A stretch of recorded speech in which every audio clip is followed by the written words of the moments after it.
My name is Cassidy Johnson. I'm Professor of Urbanism and Disaster Risk Reduction at the Development Planning Unit. I teach a module in the first term which is called Disaster Risk Reduction in Cities.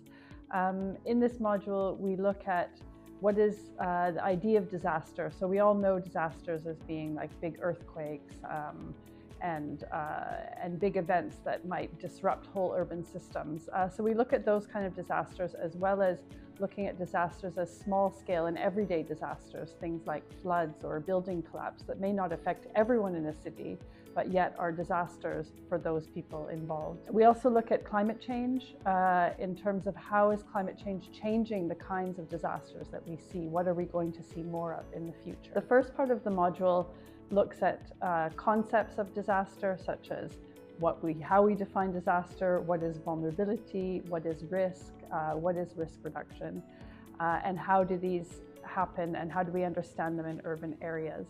The second part of the module, we look at practical examples and ideas of practices of disaster risk reduction.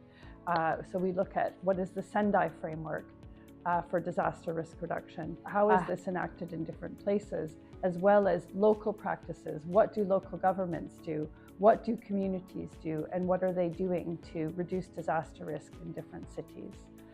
We also have a walking tour in South London, where we look at the history of public health in one borough and how this has impacted on the way that the city is built up and the experience that different people have. Why do students like this module?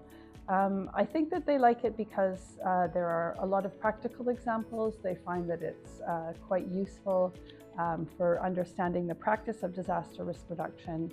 I think they also like it because there are different jobs in this area. Because of climate change, we see increasing disasters.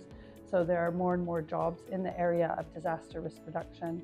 And also many students have their own experiences where them or their family members or people that they know or places that they know have been affected by disasters. And they're interested in exploring how we can better address those issues in the future.